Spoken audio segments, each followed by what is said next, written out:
And what we're trying to do now is talk about teaching business ethics, the kinds of things that are available to you that you can get from our different systems to help you in your classrooms back home. So who's going to lead off? Grace Ann, are you, because you're first, does that make you the leader?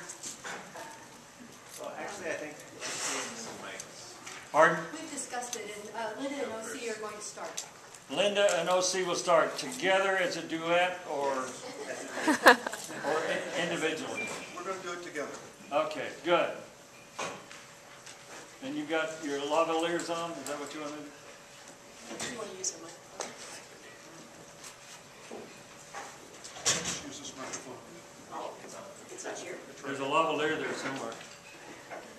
You want to use this one? No, I'll just stay there.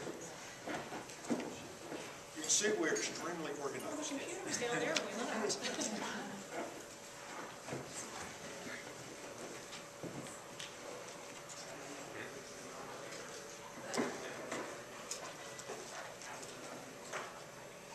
As Linda is pulling up our website, As a rule, we don't allow University of New Mexico. That's a rule. well, Gary, I think this proves that New Mexico State and University of New Mexico can hold hands and work together. We're all up here on the panel together. Hopefully we can get the rest of the university to start working. Yeah, okay.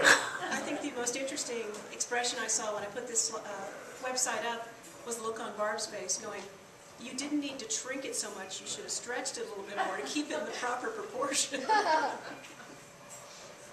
Well, we have, all of the schools and the initiatives are developing websites, and then we're developing a super website through the Daniels Fund that will kind of combine all of our websites and make all of our resources that we're developing available eventually. It's going to take a little time. But the website we're going over, the one that we've started at the Anderson School, is up and running now, and we can give you the URL so that any of the resources that we show you, you can use in the classroom. And if you have any questions about these, you certainly can call us, email us, contact us. We will be glad to help you. But all of the resources that we're going to show you have been developed through the Daniels Fund Initiative funding, through faculty and through students and others who have helped us develop these resources. And right now there are cases and debate issues. We have some PowerPoint modules coming, and we'll be developing teaching manuals to help you use these. So if you've never used debate issues in class, giving you some guidance on how to use them, what type of topics, what type of classes you might want to think about integrating these materials in. Same with the cases. The PowerPoint modules will be a little bit more self-explanatory. They'll be on some current and emerging topics, bullying, fraud, that you can off-the-shelf modify. They'll have teaching notes embedded in the note section, so these can be used in class to integrate in areas that you may not have in textbooks or teaching resources that you're using that deal with current ethical issues. Another thing, it's because most of us are not teaching freestanding business ethics courses, and we don't have a lot of time to spend on finding out what those emerging issues are. One of the first resources I'd like to offer to you is sign up for the Wall Street Journal abstracts on business ethics. And we have that linked here. But OC writes the abstracts each week. What he does is he finds 3 articles in the Wall Street Journal that have ethical issues that are of interest, some of them, more current ethical issues, writes a summary, talks about how to use it in the classroom, creates questions for classroom discussion. The full article is linked, so you don't have to have a subscription to the journal. This is all available free of charge. You can print these out, hand them out as classroom exercises. They're keyword searchable. So say you've got something on antitrust, and you want a current case on antitrust. Go to the Wall Street Journal, Professor Journal website, and you can put in antitrust and search for summaries that have been written on that topic, and kind of keep your lecture up to date on current emerging ethical issues. I've been doing this for 5 years for the Wall Street Journal, and I have never had any difficulty in finding 3 articles. And usually major misconduct issues, but also we try to find articles that tell the good story. Some companies developed a unique code of ethics, or in one we had this week was in China. They have some new laws they're going to try to enact to prevent price fixing and anti-collusion in business. Well, we like to do business with China. We thought that was a good story that they're trying to lower their level of corruption in China. So it's not just negative events, it's also positive things that are happening. The Wall Street Journal does this now for about 21 subject matter areas. So if you teach finance or accounting or some other area, you could also find there's someone doing abstracts in those areas.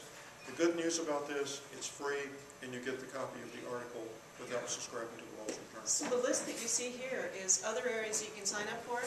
You can sign up for as many as you like. The emails come in on Friday, so you have the 3 summaries with the links to the articles. And just go to our website and you can sign up right there. You have a question? No, I their website, Union's website. The URL? Okay, don't put www in front of it. Don't ask me why, just don't.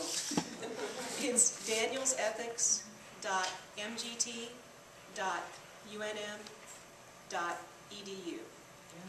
Say it again. Slowly. So Daniels, D-A-N-I-E-L-S, ethics, all together, no dot, no hyphen, so danielsethics.mgt.unm.edu.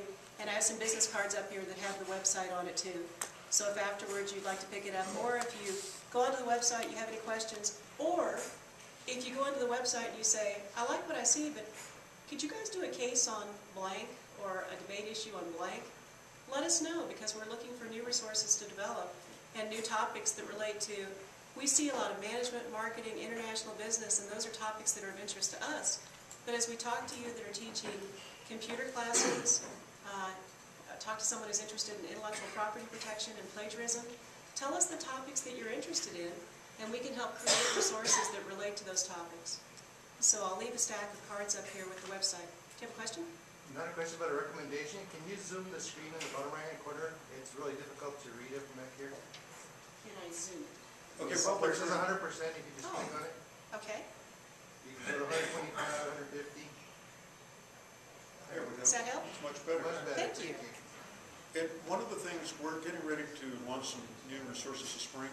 We're developing a category called classic cases. And these are cases that we worked on a number of years ago with some of our publications that are no longer in print. And one of them, for example, is the Exxon Valdez, which now becomes a little bit more meaningful in light of BP. We also, on this website, have an updated BP case that I think you'll find interesting. But I know we're about ready to go into the cases. Here's the one that's really interesting. We each got a call on Tuesday from a television station in Tampa. They wanted to talk with us about the new governor that's coming into office, Rick Scott. And some of you may remember Richard Scott. Does that ring any bells with anybody? The former CEO of Columbia HCA. When he was the CEO of Columbia HCA, they paid $1.7 billion in Medicare and other healthcare related fraud against the government. So the news station wanted to know, as the newspapers and other media have been looking at through the election, what is the CEO's role when there's wrongdoing within the organization? What if the CEO is not found guilty, yet the organization is fined $1.7 billion for fraud? And what can voters expect from the individual who survived that, came through, won the election? So it was an interesting news clip that ended up on Channel 13 News in Tampa on Tuesday night. And it made us think about the HCA case, which we were in the early process of revising, thinking that there's a lot happening in the healthcare industry trying to bring HCA up to where they are today. And that's the reason for the classic cases is some of these older company situations, they seem to reappear occasionally, or we hate to say this, but sometimes history repeats itself. Maybe we could learn from the past looking at some of these older cases. So it'll be under a category, it's nothing up there yet, it'll be called classic cases.